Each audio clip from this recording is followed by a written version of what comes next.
tendo o privilégio, estou tendo a oportunidade de assistir a minissérie que está passando na Record, José do Egito. Eu estou tendo o privilégio de assistir os 2 primeiros capítulos com a minha esposa e com o Vitor, meu filho, e já o 3º capítulo eu tive o privilégio de assistir com a minha família toda. E quero dizer para você que é privilégio para poucos. José do Egito, toda de terça, quarta, quinta e sexta, às 10h30 da noite. Se você não assistiu ainda, eu convido você a começar a assistir. É uma bênção de Deus. Troca da Globo, vai fazer outra coisa, entendeu? Vai ler a Bíblia até as 10h30, 10h30 você põe na Record e aí você assiste José do Egito. A história está linda. E se você não assistiu ainda, a esposa de Jacó já morreu, Benjamim já nasceu e eles já estão desenvolvendo a vida de José. A partir de agora, José vai ser vendido, jogado no poço e vendido pelos irmãos, tá bom? Então é assim, para você entender um pouquinho da história, vai atrás, entra na internet e digita lá capítulos anteriores, minissérie José do Egito, tem lá também. Assiste os capítulos anteriores para você, a partir de terça-feira, não perder às 10h30 da noite na Record, José do Egito. Tem sido muito boa. Cuidado com os exageros, tá bom? Mas a respeito da história, eu gosto de assistir porque um irmão pode chegar para mim e falar: pastor, e aí, o que o senhor acha da minissérie José do Egito? Com alguns irmãos, eu estava na mensagem assim, dizendo: e aí, está assistindo José do Egito? Aí não respondeu mais, eu acho que não está assistindo mais. Mas, por favor, pode olhar lá e vai assistir José do Egito, porque é muito bom. E pensando na história, Deus tem incomodado a minha vida para mim pensar um pouquinho sobre Benjamim, tá bom? Que foi um filho abençoado de Jacó, mas foi um filho órfão. E Deus está trabalhando tanto isso no meu coração já, em nome de Jesus, para a gente pensar um pouquinho sobre Benjamim. Então eu queria que você orasse pela minha vida, para mim ministrar uma palavra de Deus ao seu coração, que é sobre Benjamim. Mas eu quero pensar na história, e pensando na história, Deus trouxe para o meu coração 1 Samuel capítulo 17, uma história muito conhecida por todos nós, mas é uma história do Antigo Testamento que vai trazer grandiosas lições para mim e para você. Josué, 1 Samuel capítulo 17. 1 Samuel 17. Queria que você, se possível, deixasse a sua Bíblia aí aberta, porque nós vamos ler alguns versos da palavra de Deus. 1 Samuel 17, a partir do verso 24. Quem achou, diga amém. Amém. Diz assim a palavra de Deus. 1 Samuel 17, 24. Porém, todos os homens em Israel, vendo aquele homem, fugiram diante dele e temiam grandemente. Amém? Deus, em nome de Jesus, revela a Tua palavra ao nosso coração e que possamos sair daqui da igreja fortes, restaurados e tendo um domingo e uma semana cheio da Tua presença. No nome de Jesus nós oramos. Amém e amém. Querido, eu tenho pensado um pouquinho sobre quanto mais lutas nós enfrentamos, mais fortes e preparados nós estamos para as dificuldades da vida. Quanto mais dificuldade nós passamos, mais aperfeiçoado somos. Um dia eu ouvi uma frase, e essa frase me ajuda muito.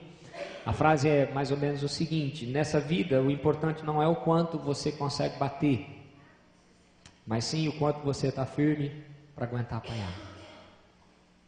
E essa é uma frase que tem me ajudado muito na vida. O importante na vida não é o quanto você consegue bater, é o quanto você está forte e firme para apanhar. Porque, querendo ou não, a própria Bíblia Sagrada nos ensina: nós devemos amar o nosso irmão, nós devemos querer o bem daqueles que querem o nosso mal. E se o seu irmão te bater da face, estende a outra. A Bíblia diz que a gente precisa perdoar aqueles que nos têm ofendido. E a Bíblia fala que nós precisamos ter a semelhança de Jesus e amar o próximo como a nós mesmos. Então eu tenho aprendido que todas as lutas, todas as dificuldades, todos os problemas que nós passamos são oportunidades de Deus trabalhar na nossa vida e nos ensinar a vencer. Preciso afirmar que ninguém vence sem enfrentar lutas. Desafios e grandes batalhas na vida trabalham o nosso caráter e nos fazem sermos homens e mulheres fortes.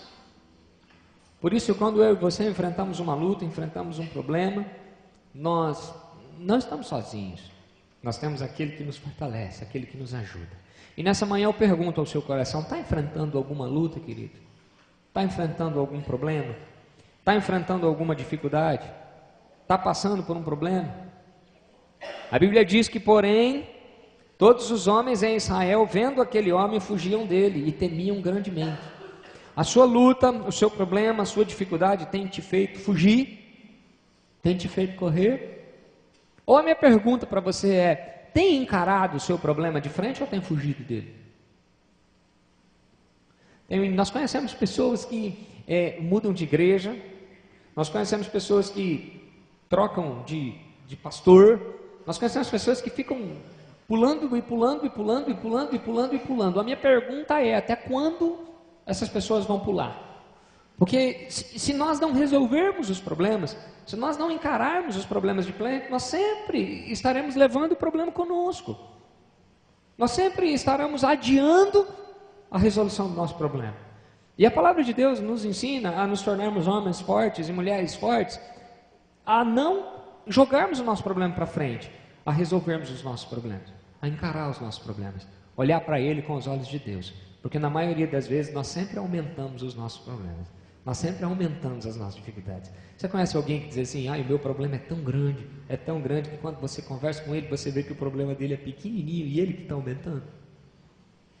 Ou quem sabe você acha que você tem um problema grande. Já aconteceu isso com você? Você está enfrentando uma luta, você está enfrentando uma dificuldade, de repente você abre o coração para alguém e esse alguém conta para você o problema dele. Aí é como se você fosse ouvindo o problema dele, e você vai abaixando, vai se escondendo assim, e no final você olha e diz assim: caracas, eu não tenho problema nenhum, rapaz, aquele cara lá está com problema, eu não. Já aconteceu isso com você? Então tá bom, é sinal de que eu e você somos humanos e estamos fazendo parte da história, mas é sinal também que Deus já nos mostrou que a nossa dificuldade, o nosso problema é muito menor do que os nossos olhos veem. Por isso que Jesus pede: quando vocês estiverem enfrentando um problema, enxerguem o problema com os olhos de Deus, não com os olhos humanos. Por isso Jesus diz assim: quando vocês estiverem passando dificuldade, lembra aquele que criou o monte, está controlando toda luta, toda dificuldade, e está acima de qualquer coisa. Por isso, baseado nesse texto e baseado um pouquinho na história de Davi, que você conhece, eu não quero ler, só quero ler alguns versículos aqui da palavra de Deus, eu quero ensinar para você 3 lições que te levarão a vencer na vida. Eu quero ensinar para você, baseado nesse versículo que nós lemos, que se encontra no livro de 1 Samuel, capítulo 17, verso 24. Porém, todos os homens de Israel, vendo aquele homem, fugiam diante dele e temiam grandemente. Baseado nesse versículo, eu quero te ensinar 3 lições que te levarão a vencer na vida. Primeiro, Deus livra todos aqueles que confiam nele. Repita comigo assim: Deus me livra todas as vezes que eu confio nele. Todas as vezes, querido, que Deus vê que a sua confiança não está em você, que a sua confiança não está no seu braço forte, que a sua dependência está no Senhor, Ele resolve te abençoar. Eis uma grande lição que a gente aprende com essa guerra. Quando nós estamos enfrentando esse inimigo e nós estamos quase sem força, aí nós clamamos ao Senhor e nós experimentamos uma ação do Senhor, nós experimentamos um mover do Senhor, nós vemos que Ele opera na nossa fraqueza. Ele opera quando a gente é fraco. Eu não sei se você já viveu uma situação assim, mas quando a gente está passando por um problema que a gente consegue resolver, na maioria das vezes a gente se esquece de Deus. Ontem eu tive uma pergunta bem interessante. Nós assistimos um vídeo, eu e minha família, e esse vídeo era de um garotinho, e esse garotinho precisava sair da casa onde ele estava e levar uma caneca numa outra casa. E aí o garotinho dizia: eu tenho medo, eu não consigo. E aí a sua mãe incentivando: vai, você consegue, vai, você consegue, vai, você consegue. E até então a gente não entendia muito bem o porquê que o garotinho não conseguia pegar a caneca e levar a caneca até a outra casa. E aí, no finalzinho do filminho que está lá no Face, a gente descobre que a criança é cega. Por isso ela não conseguia levar a caneca. E aí o grande descobridor da minha casa faz uma pergunta para mim. E a pergunta dele é a seguinte: pai, por que Deus fez alguns que têm tudo e outros que nem enxergam? Aí eu pude pegar os 4 anos de teologia, os 3 anos de psicanálise e o que eu nada sei da vida e dizer para ele: me abraça. E eu o abracei. E os nossos filhos precisam entender que não existem respostas para algumas perguntas da vida. Claro que minutos depois, quando a minha razão já estava funcionando de novo, eu dei uma resposta para o meu filho que eu achei que era uma resposta adequada para a idade dele, mas eu não me satisfiz com a resposta que eu dei a ele.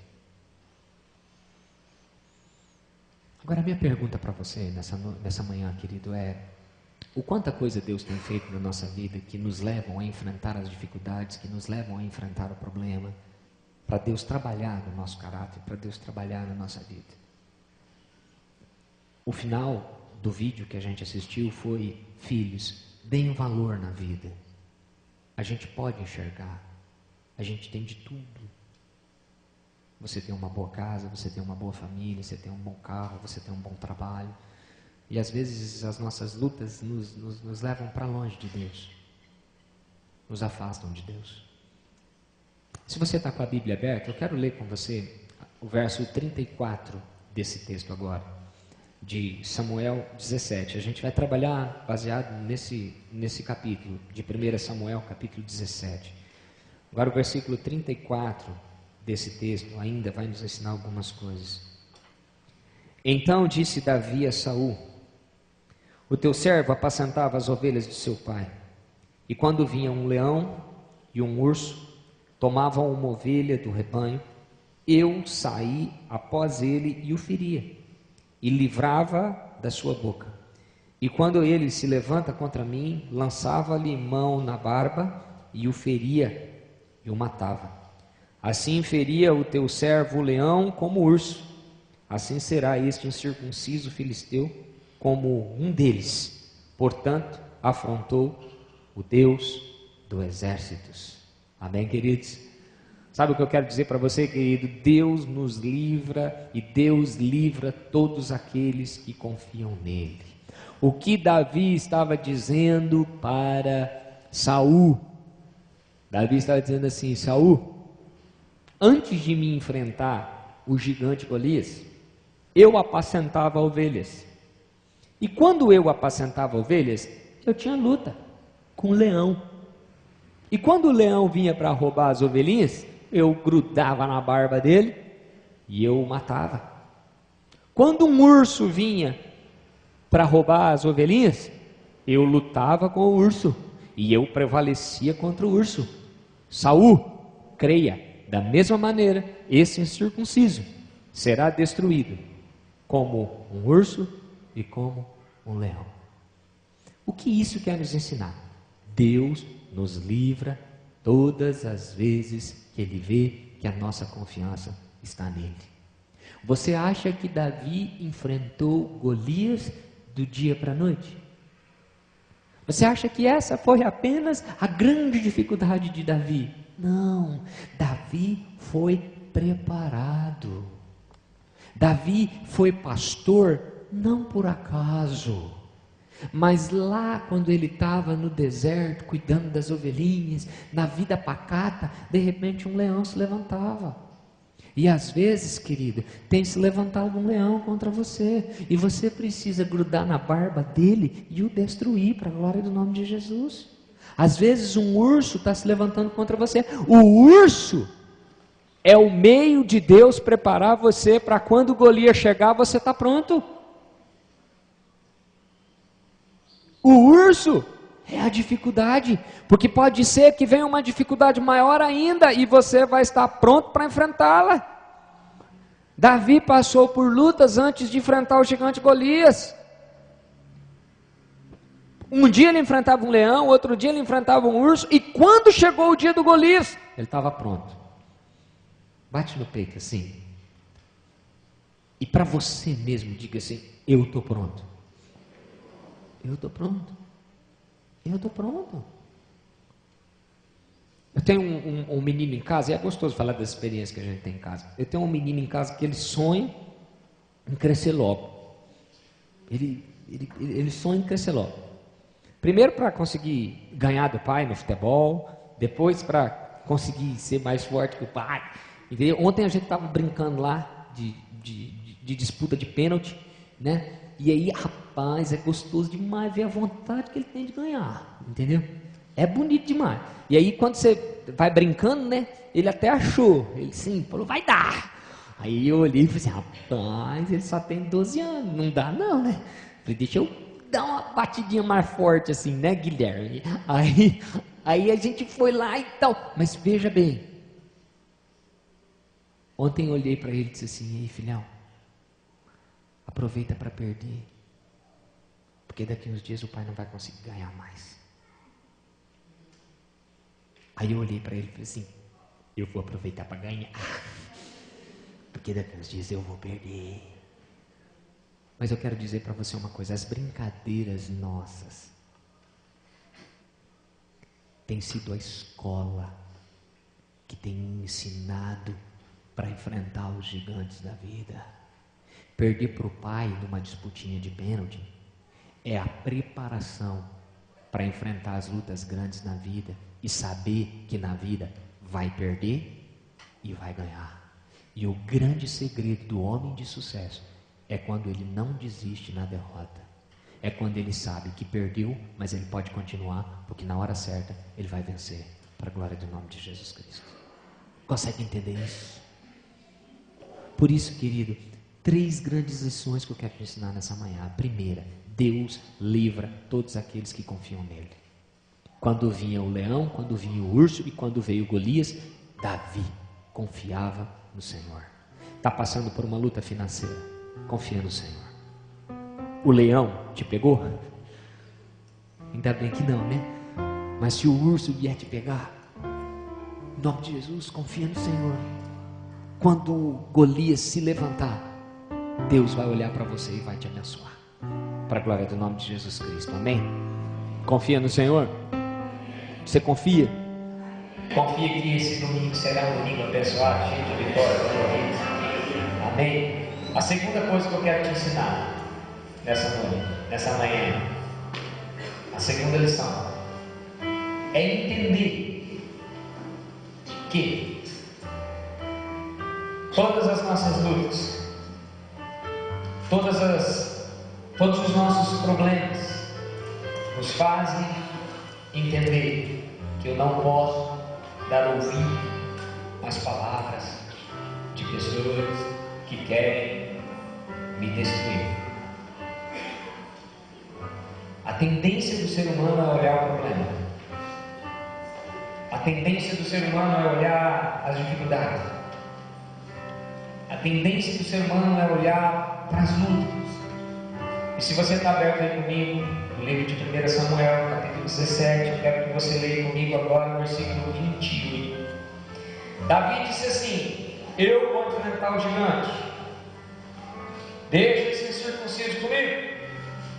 E aí a palavra de Deus no versículo 28 diz assim, e Eliabe, seu irmão mais velho, fez-se falar.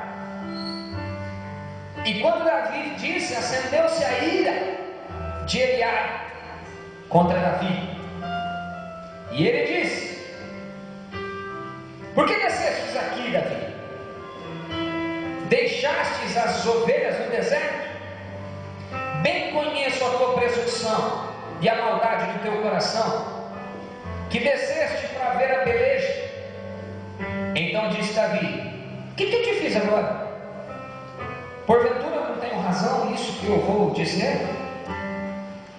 E desviou-se dele para outro, e falou conforme a palavra. E o povo tornou a responder as primeiras palavras. E ouvindo as palavras que Davi havia falado, as anunciaram a Saul, que mandou chamá-lo. A segunda lição que vai te ensinar a ser um vencedor nessa vida é: não confie nas palavras negativas que têm sido levantadas contra a tua vida. Não ouça as palavras de derrota e de pessimismo que pessoas, quem sabe, jogaram para você. Confie em Deus e não dê ouvido a palavras negativas. Eliabe olha para Davi e diz assim: você é louco? Você está aqui para se aparecer?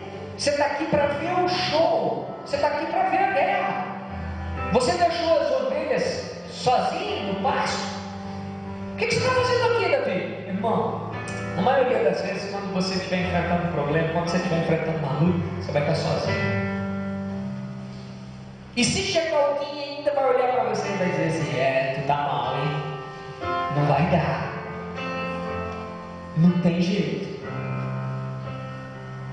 Lembra dos 12 espias que vieram, subiram para ver a terra dos amalequitas? Só voltou Josué e Caleb dizendo: nós vamos vencer. Os outros 10 disseram: nós vamos perder. Irmão, em nome de Jesus, tapa os ouvidos de palavras negativas contra a gente. Fecha os ouvidos. Nós temos um funcionário público. Todos os dias, quando eu me aproximo dele, no início eu perguntava: está tudo bem? Ele dizia: está nada, está tudo ruim. Hoje ele já sabe. Eu chego nele e antes dele se aproximar de mim, ele olha e diz assim: não posso dizer que está tudo mal, né? Aí eu coloco a mão no ombro dele, na maioria das vezes, e digo: se está tudo mal, eu abençoo o seu dia. Aí quando ele vai embora, ele olha para mim e diz assim: o dia foi bom. Amém. E esses dias a mãe dele morreu. E eu fui no velório. E ele me abraçou. E ele disse assim: nunca fui na sua igreja, mas você me fez enxergar que o mundo pode ser melhor. Aí eu disse: já valeu. Já valeu. Então nada acontece por acaso. Nada por acaso, irmão. E aquilo que a gente semeia hoje pode ser que a gente não veja, mas a gente vai ver na eternidade, para a glória do nome de Jesus. A gente vai ver o céu. Então, confie no seu Deus e não ouça as palavras negativas que lançaram contra você. A gente vive num mundo que parece que as coisas estão fora do controle, mas não estão. As coisas estão debaixo do controle de Deus. Só que cuida com as palavras que você tem ouvido, porque Deus é contigo. E se tem 10 palavras negativas contra você, tem uma só a seu favor.